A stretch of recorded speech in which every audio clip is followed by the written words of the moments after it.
सभी जीवों के स्वामी है, जो सर्पों को आभूषण के रूप में धारण करते हैं, जो बाघ की खाल को सुशोभित करते हैं। सूर्य, चंद्रमा और अग्नि उनके 3 नेत्र हैं तथा वो जटाधारी है, पाश, अंकुश और त्रिशूलधारी है।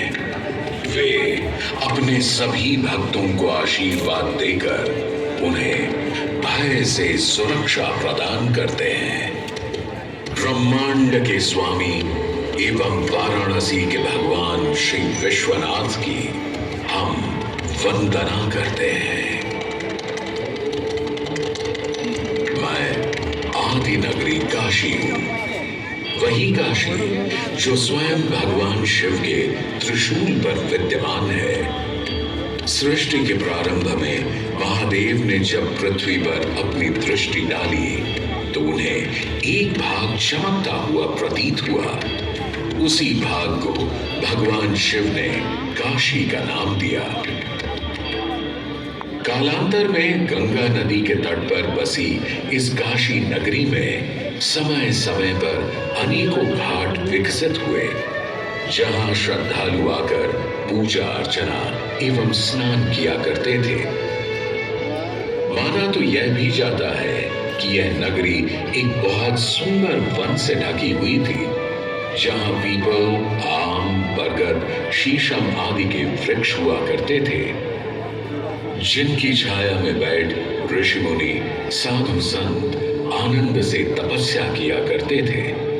इसलिए इस जगह का उल्लेख आनंद वन के नाम से भी किया गया है। जितनी पुरानी काशी नगरी है, उतना ही पुराना यहाँ का काशी विश्वनाथ मंदिर भी है। भगवान शिव को विश्वेश्वर, विश्वनाथ आदि नामों से भी संबोधित किया जाता है, जिनका अर्थ है संपूर्ण विश्व के स्वामी। किंवदंतियों की माने तो सृष्टि के आदि में जब भगवान शिव एवं मां पार्वती पृथ्वी का भ्रमण कर रहे थे, उन्हें यह स्थान बहुत प्रिय लगा। तब मां पार्वती को यहाँ कुछ समय रुकने की इच्छा हुई, तो भगवान शिव अपने लिंग रूप में यहीं स्थापित हो गए। तभी से 12 ज्योतिर्लिंगों में इस मंदिर को विश्वेश्वर मंदिर के नाम से भी जाना जाने लगा, जहां भगवान शिव और माता पार्वती सदैव वास करते हैं।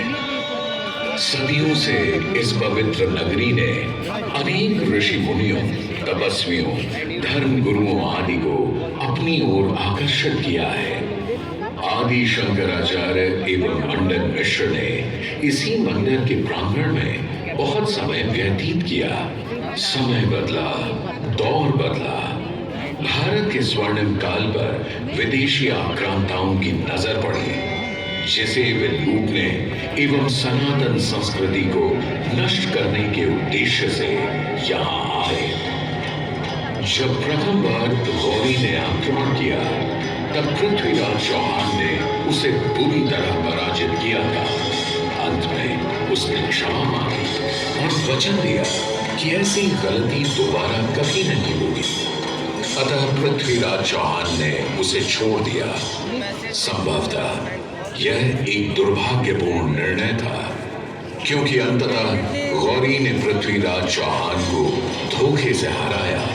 तत्पश्चात उनके साथ बहुत बुरा व्यवहार किया तथा उनकी दोनों आंखें भी निकाल दी।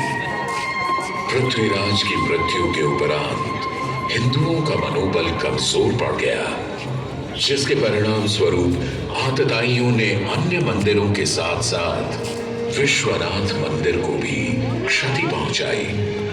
यह ऐसा काला दौर था जिसके स्मरण करने मात्र से आंखें नम पड़ जाती हैं। परंतु समय सदा एक सा नहीं रहता और दुख के ये बादल भी सुख में बदलने वाले थे। एक धार्मिक सम्मेलन में राजा टोडरमल की भेंट नारायण भट्ट से हुई। नारायण भट्ट एक बहुत धनी व्यक्ति थे।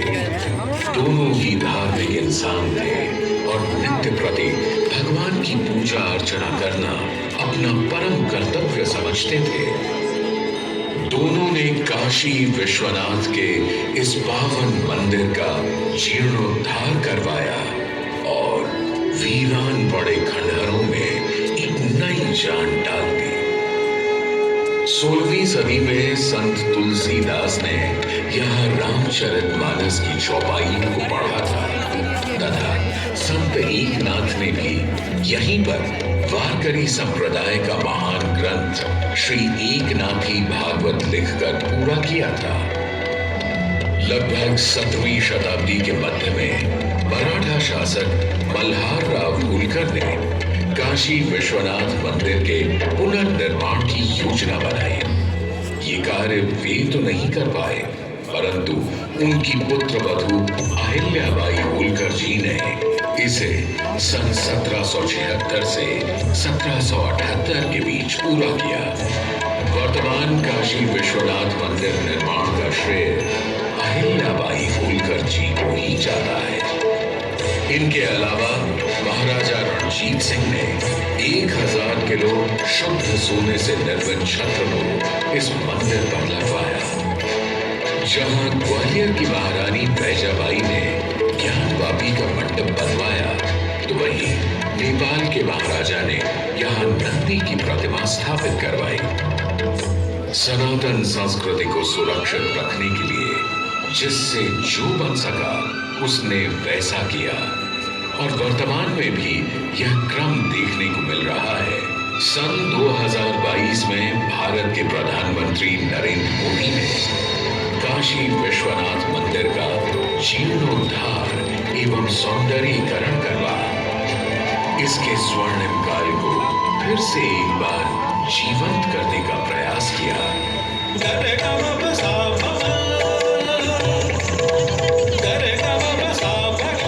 भगवान शिव को समर्पित काशी विश्वनाथ का यह पावन मंदिर सदियों से करोड़ों श्रद्धालुओं का प्रेरणा स्रोत रहा और सदैव के लिए रहेगा।